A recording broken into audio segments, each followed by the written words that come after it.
Eh, siya na pumasok siya. Bigla niya pinato. O, siyempre, o. Sabay pag ano dyan, tututukan na niya ako ng baril sa sabay bato. Nagaling nga yun. Oh, yeah. Hindi ako makaporma kasi may baril eh. Medyo nakaiwas sa bato. May hawak siyang baril. Yan, dinidinay na kanina, wala doon siyang baril.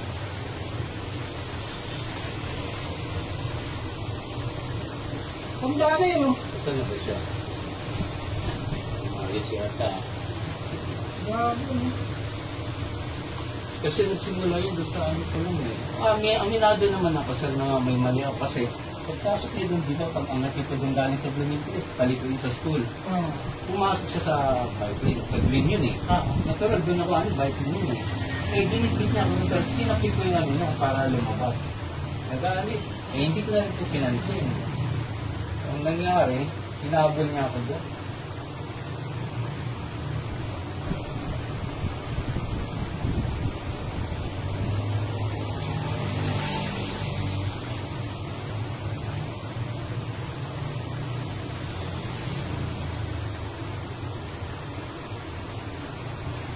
Ngayon, napanood po ninyo ang isang anggulo ng video ng panghaharas, panunutok at pagkasa ng baril nitong si Willie Gonzales. Buti na lamang meron pong CCTV footage diyan sa area na yan. Kaya napakaganda na meron pong CCTV sa lahat ng mga intersection, sa mga importante na lugar, lalo na sa mga urban areas, di ba po? Kasi ito, katulad niyan, makikita dito na talagang kinakat pala talaga nitong Willie Gonzales na to, itong siklista.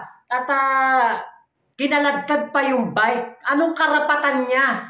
Di ba para mangkaladkad ng bike ng ibang tao? Anong karapatan niya para mangkat ng nagbabike? Kitang-kita na sa bike lane yung yung si Alan.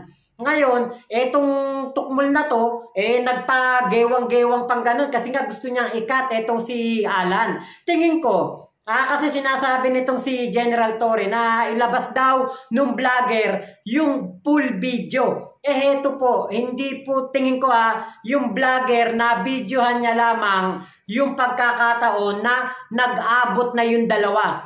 Tingin ko doon sa pinagumpisahan na nagkagit-gita, na nagkaroon ng komosyon dito sa dalawang taong ito, hindi po nagbibideo yung si Mr. BI Vlogs. At maaari, kaya niya binidyo nung time na yon kahit na nagdadrive siya, kahit na hawak niyang manibela, binidyo niya dahil nga po, nakita niya na parang naagrabyado itong siklista. Dapat nga po pasalamatan pa natin yung nag-upload niyan, yung nag-video niyan at hindi kondenahin na ilabas ang video. Dapat itong taong ito ay lumabas, itong Mr. BI Vlogs, pati yung Alan na siklista at talagang itong taong ito, kitang-kita, itong si Willie Gonzales, kitang-kita ang kanyang ginawang kademonyuhan sa kalsada.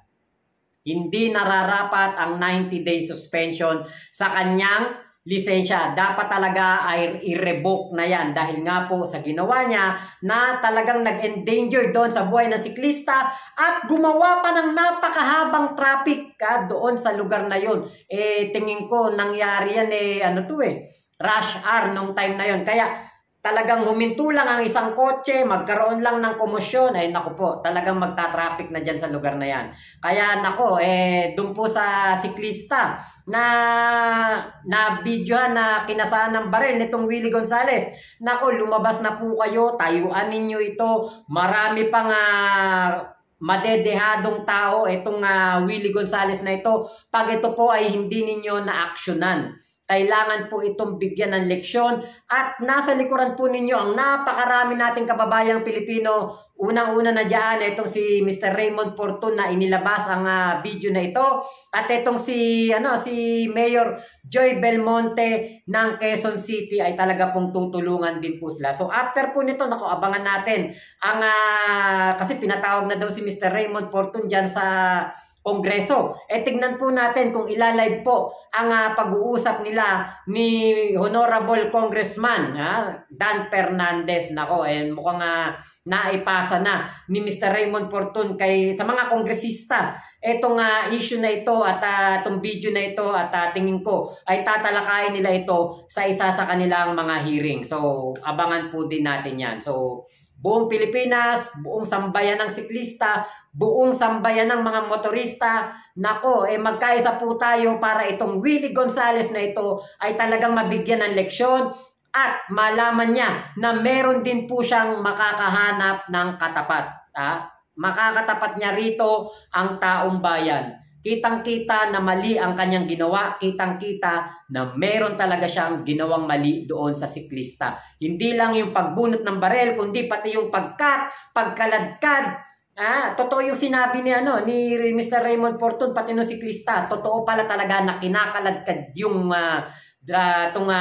siklista na ito hanggang doon sa Galas Station, at karapat dapat talagang maimbestigahan ito sa Kongreso, sa Senado, para po pati yung mga pulis na hindi naging patas, bias doon sa dating pulis na si Willie Gonzales, dapat din po itong ma-aksyonan, dapat din itong maimbestigahan kung talaga bang naging bias yung mga kapulisan. Itong si General Torre nag-resign na, diba kasi binigyan pa niya na special press conference yung Willie Gonzales na yun. Parang ang perception tuloy ng publiko, VIP. At pinagbasa pa ng kanyang nakahandang speech. At doon sa press con na yun, etong taong ito, walang remorse. No remorse. Hindi nagsisisi. Bagkus mayabang pang sumagot sa mga nagtatanong na media. So yun lamang po. Maraming salamat sa pagsama ninyo dito sa vlog na ito. Abangan natin ang mga susunod na update. Talagang kaabang-abang ito. Hayan na. Lahat ng kasamaan, meron po talagang hangganan. Lahat ng masasamang tao, meron po kayong katapat. So yun lamang po. Maraming salamat. Mama Chup Chup. Love you, love you. God bless us all, Pilipinas. God first.